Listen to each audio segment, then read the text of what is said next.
Good morning. It's George Lees in his revised dress code. He dare not giggle in his videos now, because that will be interpreted as the symptoms of my bipolar illness. I want to show you what the cause of the diagnosis is. I want first to take you to that document on my mantelpiece. I will not take you too close unless you get the corporate details, because what that document is, behind the clock, the white document in the middle, it arrived, it was posted on the 1st of October 2015, the day before the sectioning hearing, I think, and it's addressed to me and my wife at this address, because she still claims to be the owner of this house. She's not paid any of the insurance, any of the rates, any of the energy, and her date of leaving is totally falsified, as witnessed by my next door neighbour and my son in writing, and in the video that my son and I made the other day, with tears in both of our eyes, because of what has happened. So that document is a statement. It's the closing statement on one of our massive savings account, and it tells me that from the 1st October 2015 that account has been closed. It's worth over 40 grand. This is the same week that they try and put me in the straitjacket and intimidate me with all of those tactics, and all of those documents show that through all of the period when they're accusing me of being slightly unhinged, because I've exposed their frauds, and there's more to expose today. So that there is addressed to Miss Tom, my wife's divorce solicitor, and that is a claim that the banks would not cough up, and I need to sign again that my money gets subdivided. So they've already got a signature for that, as you can see from that one. When the sectioning threat hit the fan, they remove all correspondence and all requests for me to give another signature, and I'm going to show you how the money that Miss Tom holds is sectored all over the borders. And she's quite clever, because she used to be the councillor for the borders. But let's get on to, so there are 4 other accounts that have to be sectored like that, and I've already signed for them, using one of her law colleagues as a witness in the coercion tool that was the final hearing, when they refused to let me ask questions about these issues under oath. These are the issues that my son has confirmed. This was my wife's place of work for almost the whole of the 12-month period between the summer of 2013 and 2014. And my son, in that video, with the tears in both of our eyes because of the desertion issues and the chaotic state of my family now, he was able to confirm that he's seen that machine turned on with all the encryption documents on it, and it was returned to me, lent to my wife to run her business from, and to continue running it from her new location. Right next door to Fingland and Hutton. And Miss Tom used to work in Hutton's regime at the Borders Council. She left it in 2009, and all of that is a total lie. So my wife's working from here for Uncle Stephen Hancock's.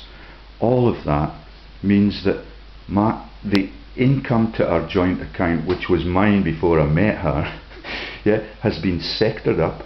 There is not one payment of any expenses for business expenses. All of the petrol money comes out of the joint account. And I've got all the documents here on all I've been working at through all of that period, and all of it is right up at the head of government. That's my letters to Michael Moore MP. He would not allow me to correspond to more than one person at a time, and I'm reporting frauds and war crimes to him. Okay, same with the Lothian and Borders Police. There's a receipt from a certain G Division, Chief Superintendent Sinclair, got his phone number. He's gone now, it's a woman. Okay, so David J.R. Strang, QPM, BSc, MSc, Chief Constable, is signatory for the receipt of my issues on the it was on the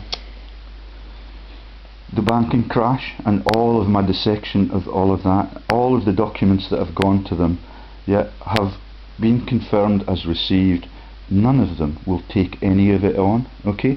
And Michael Moore, who met me initially thinking it would be easy to stave off everything that I report, but because I report it to 500 people at a time at minimum, his reputation very soon becomes mud.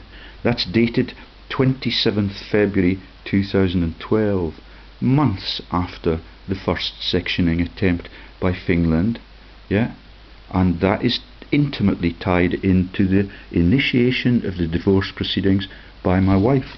So can you see how it works? The earning power of that Miss Tom is quite phenomenal. And you can see that on some of her directory listings. She's listed at Towergate in Hoyk. She's listed in Melrose. The solicitor company she's listed as have no financial details, but the Towergate one, she's gone from a net worth of £50,000 when she left the council in the winter of 2009 when I came home to become a divorce solicitor. It started about around 50k for the first year. It's now £800,000 with people's money in the bank account, because it's part of the bartering tool to break up innocent homes like this. Okay, this is a longer story to tell. I'm totally in control of everything that happens. And when you start beginning to tell it to government and the justice secretaries, and they're foolish enough to give you receipts, like Michael Moore was in the early days, in the later days, as you now know, Michael Moore was forced into resignation. He's privy to all of the secrets of the world's biggest crimes occurring in Scotland. That's the fatal accident crashes, that is the Dunblane issues, and all of the links to the fraudulent law companies that Sheriff Peter Patterson on this case has. And if you look at his activities as a law enforcer in the sheriffdom, he is now running for all of the companies he's worked for a net toxic debt pool of minus £26 million, and he bangs up the innocent young people that in this country who cannot now pay the rental on the properties that used to belong to the public. That is the Borders Council, all of whom are seeing through the threat to section me lifelong, although they've said this week that I get a deferral on that, and I will be allowed to meet my new psychiatrist, because the current one is Basel, Switzer, and he may well call at any time, because he's promised me that he's leaving the country, leaving the region, and it's an invasion of his privacy if I ask him for a forwarding address. That man pulled out in the locked door hearing a massive docket of information on me, leading right back to 2011 when my wife started this action, advised by Miss Tom. Okay, and Miss Tom is on the board of this Streets Ahead Borders. Okay, there's Patricia Louise Tom. She dropped out in 2009, which is a kind of diplomatic gesture. All of those people, this is registered in Kelso, right opposite the Citizens Advice Bureau, which she runs as a director still. They run a share release scam like Streets Ahead Borders, but the Citizens Advice shares are only worth £150,000 or thereabouts declared, and that is the mysterious board members and shareholders. She may well be one of those, but that is an unfounded accusation, and I do not do that because it might be stressful to the victim. Okay, David Sturrock, Patricia Louise Tom, they've changed company check in the last fortnight, so you can no longer just reel off the lists of directors and resigned directors. But if we look at the structure, you'll see that it is a shareholding initiative. No one, probably not even the volunteers, know about that. It's going to take a long time to open.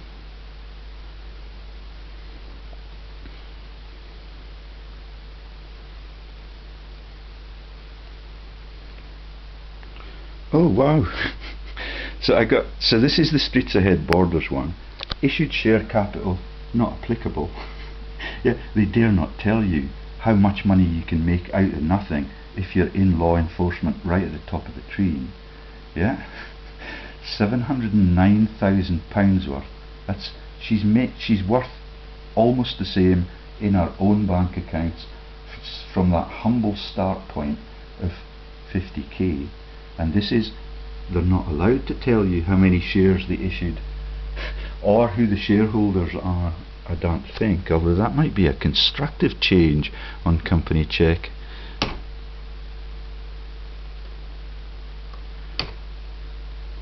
No, so no, we're not allowed to know who the shareholders is, who the owners are of that massive, yet that the bank rate at the moment for all of those accounts is the interest on the account with 40k in it over the course of the last 5 years is £102. After tax it is £82. Yeah, that's the 40k, 1 of 5, that is being carved up by this ruthless team, and the sectioning threat has been launched by them and their corrupted colleagues in the surgery. Okay, let's go back on that theme to Streets Ahead Borders again and look at the directors. Okay, that's Dr. Mooney, who lives in my housing estate, yeah, and is still on the board of this at least right up to 2014, and he's the one who gives the heroic speeches to the Kelso Civic Week about the death of all of our innocent troops. Okay, 142 employees right at the top. Dr. Grant Mooney, retired at 60, and according to that he's still on the board. Okay, registered in Kelso, all of those names, all of them come forward looking penitent on the streets. The Cleghorns, my greatest hero when I was a boy, and my dad was on the, he was an administrator at Kelso United. Mrs. Margaret Hillen Forrest. Yeah, the run-ins with the dentistry profession are quite significant. I will not explain that to you because it might be an invasion of these people's privacy. Yeah, but even when I was in New Zealand, I used to talk to Alan Forrest, the dentist, and all he told me was that it was really dangerous to confront the powers that be in this country. Yeah, and that is on the fishing beat at Merton. Yeah, that is the Merton estate that links through the Montefiore's into the Rothschild family and all of the shenanigans that I'm being persecuted for now. Okay, dozens and dozens of local names: Welsh's, Browns, Forrests, Bartlett, Hunters, Craigs, Buchanans, and then you've got the retired directorates, and these are the folk that are the friends, yet the Middlemases that used to run a productive company, that are Probus Club and Rotary Club heroes. And when my family come to christen my eldest son, they live with the Middlemases. And Morag is charming. I talk to her all of the time. Yet she's lovely, lovely, lovely, lovely. She was a director up to December 1998. Yet these are all coercion tools for local people. Yeah, and all the family names there are familiar, like the interlocks with Fred Goodwin, and that is why I am being persecuted. Let me show you the other things that they've tried to do to me. Every job I've had is menial, because I've been interviewed by 3 or 4 of the leading universities in the country. Yeah, I've been to London trying to get jobs since I came home. That is the University of Kent and the University of Greenwich. That's Baroness Blackstone, the thuggish person that manipulates all of our boardroom data and scams things even of the magnitude of the Channel Tunnel contract. Okay? So let's leave the local. No, let's just have another wee look, because it's very difficult to find where Patricia Tom's dosh is. Yeah, so she's got those two active registrations still. One's active in Woodmarket. The property is no longer hers, to my knowledge. The senior executive is John Smith, which is the same senior executive and the same joke as the war bonds profiteering in World War II. Yeah, and there is Channel House, Channel Street, Galashiels. No financial details there at all. And no longer can I find on these registrations the Towergate one that I found last week. It's in my computer data. Yeah, it's in my computer data like everything. Yeah, very quickly that will happen. Fisher Louise Tom, registered address 1 Tower Dyke Side, Boyd, Scottish Borders, T998. So can you imagine why they need multiple signatures when I'm on the verge of being rendered vegetative by their colleagues in the NHS borders, all of which is run by Tracy Logan. And myself and my political activist friends discovered this week that when everybody tells you, don't worry George, unless you're a physical threat to society, they cannot make you take drugs. They changed that law in 2012. 1 year after I exposed the massive frauds of the government in Scotland, St Andrew's House, and all across Britain, the doctors earn 40% of their salary by prescribing too many drugs. Yeah, and my wife, because she's my wife then, and because I put all of those savings in out of my 6-figure salary for all 22 of the years plus the 2 that we came here, yeah, I was on all of the graphs that I was showed to Jedburgh Sheriff Court in the first final hearing of the 3. Yeah, the disparity on the income and the savings and the pensions is massive. They don't even have to present documents on the worth of my wife's pension, but that is trivia. Let me show you what I've been doing for next to nothing for all of that time. You know that my wife was born in Hemel Hempstead. You know all about the links to the neighbours of the Rothschilds and the activity in my life of the Harris family, who were my employers. That is my payslip from the Harris family. Working with them was a delight. They're charming people. Yeah, they're really, really civilised people, but they're the Rothschilds' neighbours. They live in the Stocks house that was occupied by the cricket man who's into all sorts of scams, Philippe Edmonds. It was occupied by Victor Lowndes, and he is a friend of Busby Berkeley's dynasty in America, and they get into all sorts of troubles because what they do is they make the bunny girls joke right into popular culture. Yeah, and that is the joke about Lagos the Rabbit and the elite bloodlines that own the whole world since the Christian Bible was defrauded and the mint was run by the Piso Frugis in Rome, which is why they want me silenced. All the trivia on my savings and the diagnosis that I'm incapable by Ian Fingland, the traitor to his patients and to me. Yeah, he diagnosed my incapacity to keep the house tidy as an indication, and the fact that my bills are unpaid because Jedburgh Sheriff Court have frozen them. Yeah, and they issued the warrant for the team to come along and shut off my energy. Okay, so you get a lovely official looking I forget what the document is called at the end of the financial year. I earned nearly £1,000 with them, and I paid too much tax on that because I'm impoverished by this system. And what happens is that they acknowledge that, and the Inland Revenue sent me the cheque. I've not got it in the bundle now, but I've scanned it and it's still uncashed somewhere in my desk drawers next door. Okay. and all of the national insurance payments there. And during all of that time, from the middle of 2011, when I lost my job at Boots, that was 2010.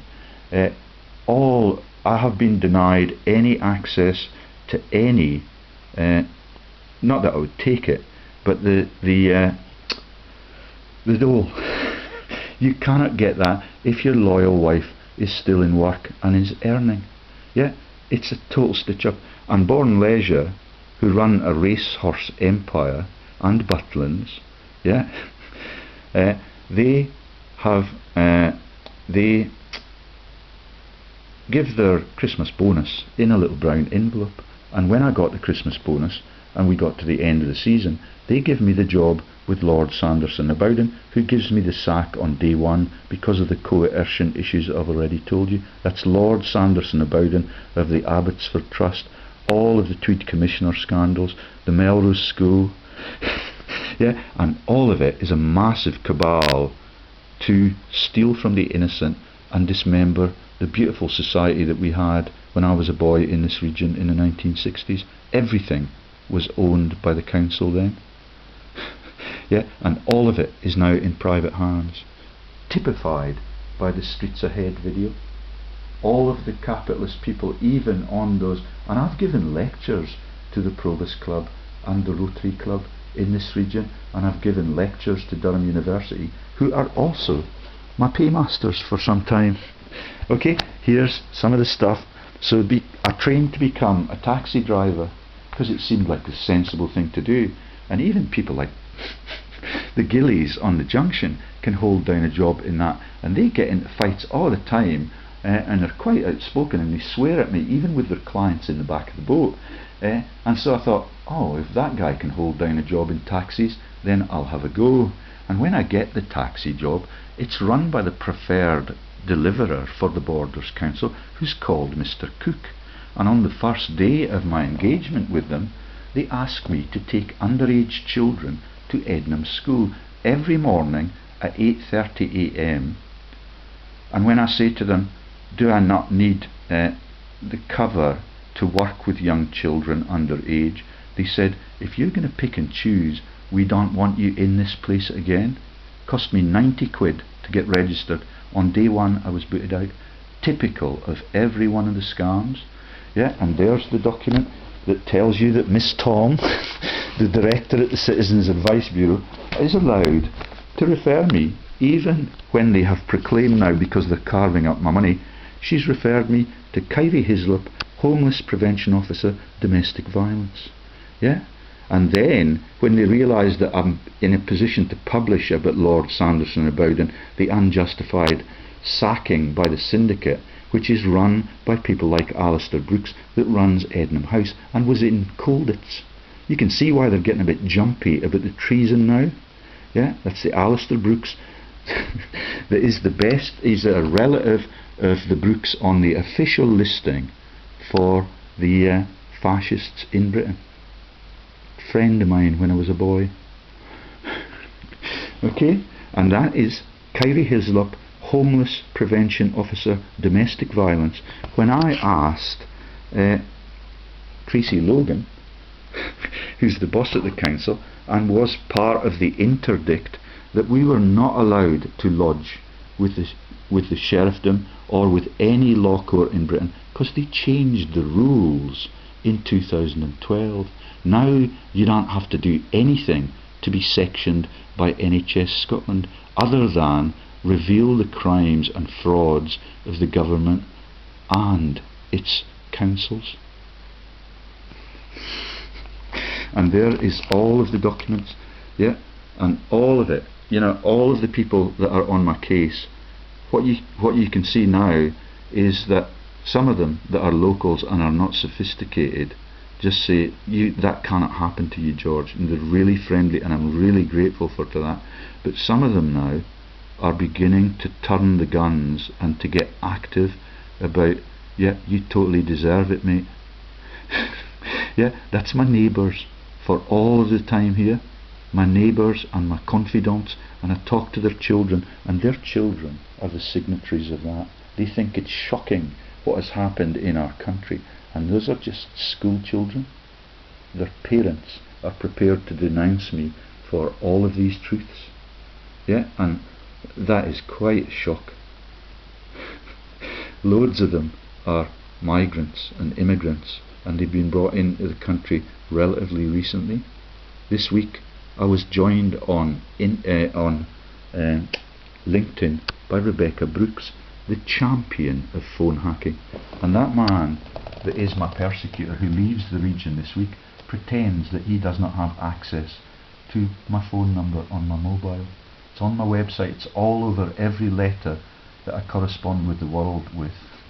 Yeah, and Michael Moore, to 500 recipients at the same time.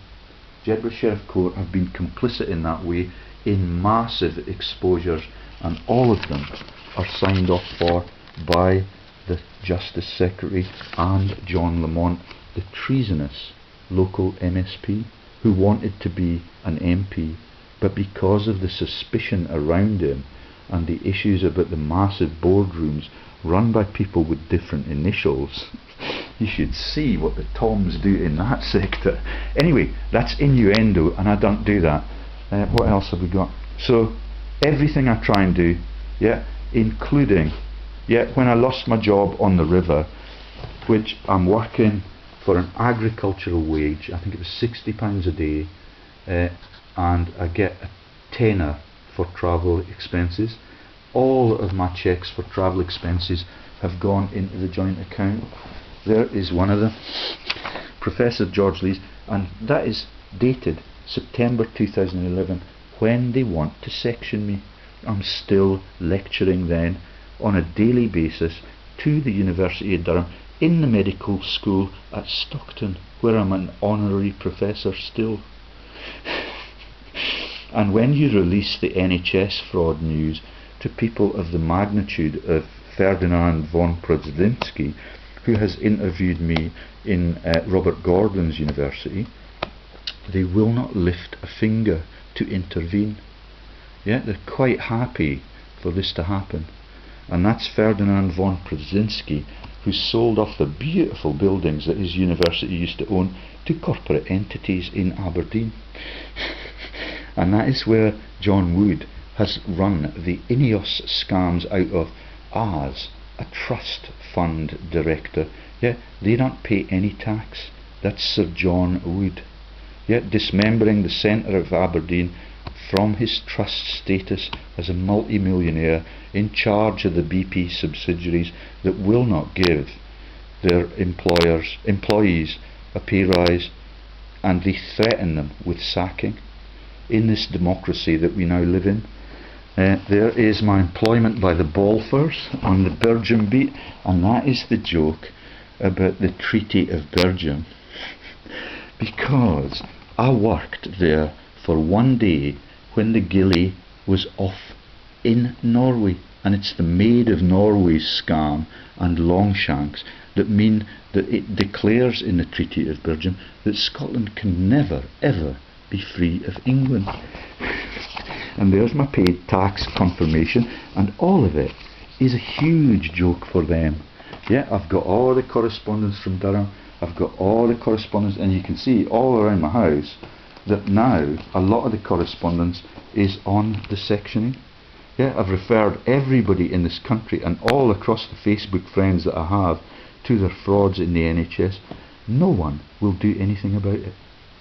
Okay, I think I'm going to stop there now, because that's 29 minutes.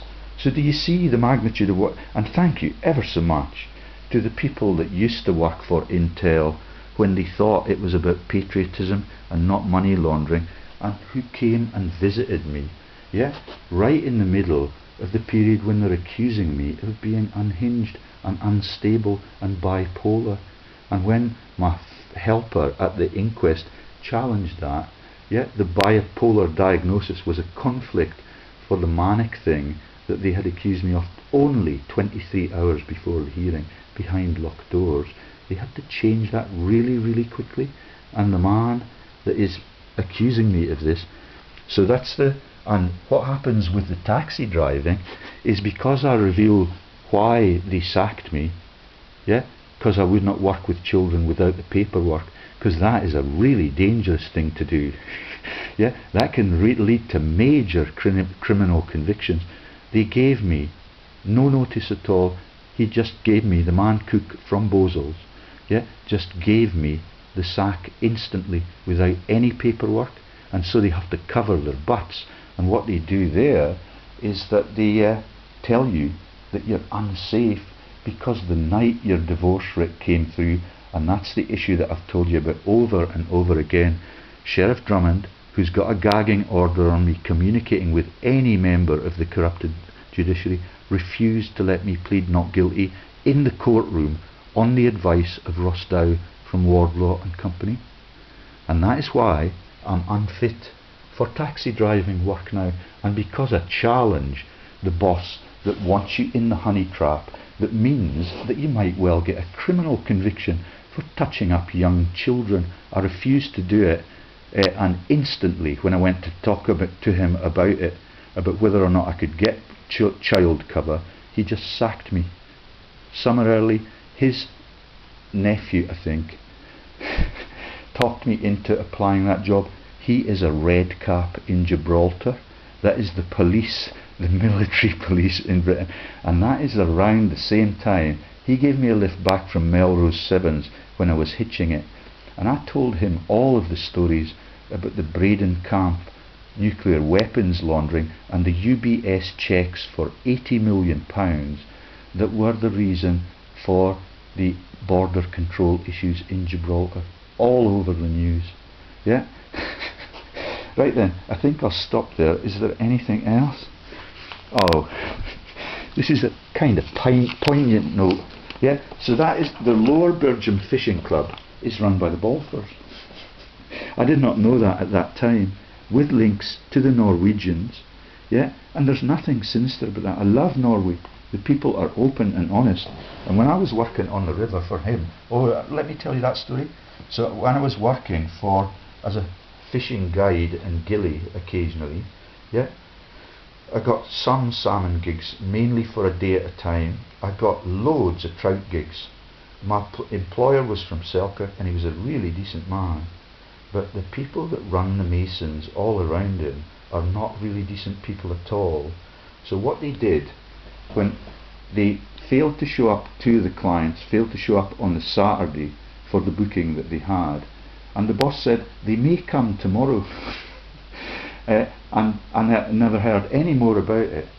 And when they came, I was already prepared for the church, yeah, and I was talking on the telephone to people from the West Country that are involved in the laundering of those nuclear weapons and try to expose what the government does in that sector.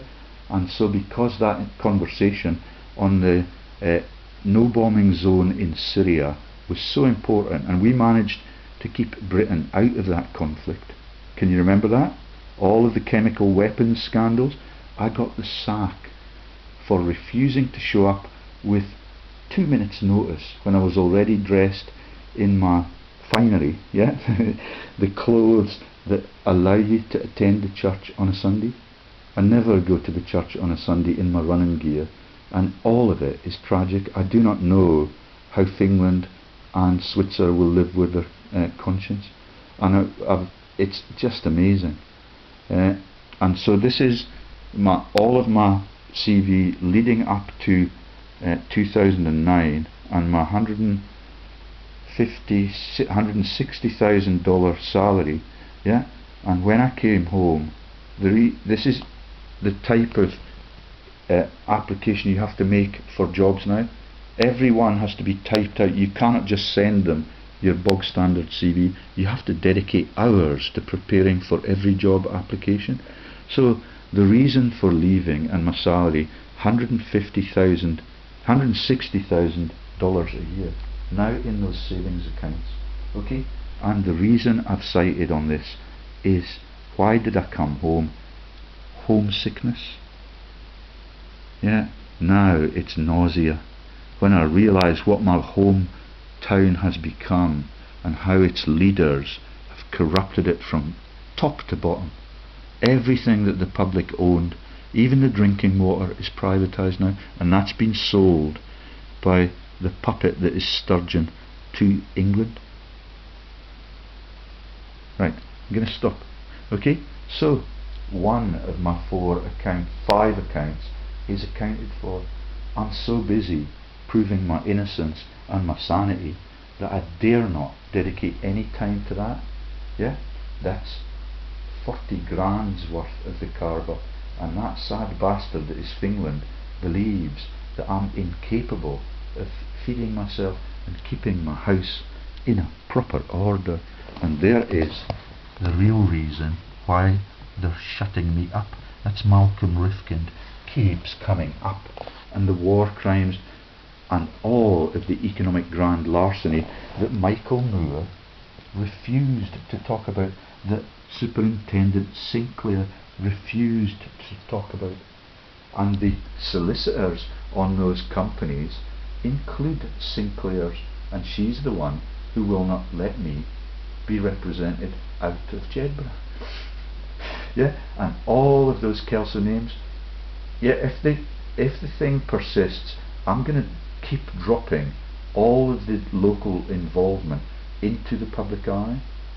Yeah, the politicians have become conditioned to scamming their people in massive frauds. Yeah, and it's quite disastrous when you see that even when they're naive and they have nothing on their transcript, they will not lift a finger to help the innocent people. And I've come to John Lamont and said again and again, if you work with me, John, and you help me release the facts, you can become one of the most legendary prime ministers that this country has ever had. Instead, he opts for the mafia operation. Right then, bye bye.